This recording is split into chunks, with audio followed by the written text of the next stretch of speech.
The Labors of Hercules, a cosmic quest. Welcome to our channel. Today we're diving into the fascinating world of Greek mythology and the legendary 12 Labors of Hercules. These trials tested strength, cunning, and endurance. Even demigods must atone, influenced by the goddess Hera. Let's embark on this epic journey together. First labor, the Nemean lion, a skin too tough for iron. In Nemea, a monstrous lion terrorizes the countryside. Its hide is impervious to weapons. Hercules used his strength to wrestle and choke it to death. He then skinned it, crafting a cloak from its hide. Second labor, the Lernaean Hydra, a many-headed menace. Hercules faces the Lernaean Hydra, a multi-headed serpent in the swamps of Lerna. For every head severed, two would grow back. With his nephew Iolaus, Hercules devised a strategy. Iolaus would cauterize each wound with fire. They buried the Hydra's immortal head under a massive rock. Third labor, the Ceryneian Hind, a chase of golden hooves. Hercules was tasked to capture the Ceryneian Hind, a creature sacred to Artemis. This labor tested his patience and reverence. He pursued it for a year, across mountains and valleys. Finally he captured it, promising Artemis to return it unharmed. Chapter 4, the Erymanthian Boar, taming a rampaging force. The Erymanthian boar, a monstrous creature wreaking havoc, awaited Hercules in his fourth labor. Hercules used his cunning and strength to drive the boar from its lair, chasing it through the mountains. Exhausted, the boar was finally trapped in a ravine. Instead of killing it, Hercules bound the creature and brought it back to King Eurystheus.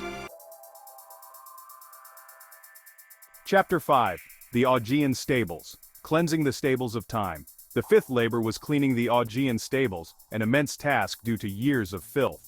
Hercules diverted two mighty rivers, the Alpheus and the Peneus, to wash away the filth. In a single day, he accomplished the impossible. This labor showed that overwhelming problems can be solved with creative engineering. Chapter 6, the Stymphalian Birds, a feathered fury. Hercules faced the Stymphalian birds, creatures with bronze beaks and claws, raining death from the skies. He used bronze crotala forged by Hephaestus to drive them out. The sound exposed the birds, allowing Hercules to shoot them down. This labor showed the importance of resourcefulness and strategy. For his seventh labor, Hercules journeyed to Crete to capture the Cretan bull, a magnificent beast sent by Poseidon to punish King Minos. Hercules used his cunning and strength to wrestle the bull into submission. Instead of killing it, he brought the bull back to Eurystheus. This labor showed his control over divinely charged creatures. The eighth labor took Hercules to the barbaric kingdom of Thrace. His task to capture the flesh-eating mares of Diomedes, creatures as wild and untamed as their master. Hercules subdued the mares and brought them before Diomedes. In a twist of fate, the king became a meal for his own monstrous steeds. The ninth labor sent Hercules to obtain the girdle of Hippolyta, queen of the Amazons, a symbol of her power and authority. Hercules approached peacefully, earning Hippolyta's respect. However, Hera intervened, causing a misunderstanding that led to battle. Hercules obtained the girdle, but with regret. This labor showcased the tragic consequences of miscommunication. Chapter 10, 10th labor, the cattle of Geryon, a journey to the edge of the world. For his 10th labor, Hercules journeyed to the edge of the known world to obtain the cattle of Geryon, a giant with 3 bodies and a herd guarded by a 2-headed dog named Orthrus. He defeated Geryon and his monstrous hound, driving the cattle back to Greece. This labor proved that even the farthest reaches of the world held no fear for him.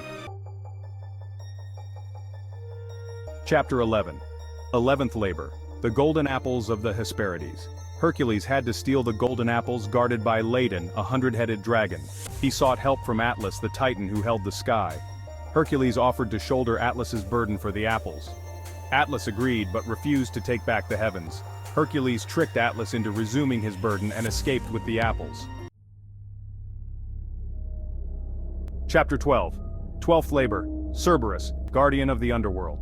The final labor was capturing Cerberus, the 3-headed hound guarding the gates of the underworld. Hercules, with Hades' permission, wrestled Cerberus into submission using only his bare hands. He dragged the beast from the underworld and presented it to Eurystheus, completing his final labor. And there you have it, the 12 labors of Hercules. These feats showcased Hercules' strength and bravery, cementing his place as a great hero in Greek mythology. But these stories are about more than physical prowess. They're about the human spirit overcoming adversity and the importance of perseverance. Hercules' journey teaches us that we have the strength to overcome challenges. Like, share, and subscribe for more fascinating stories from mythology and history. Thanks for watching.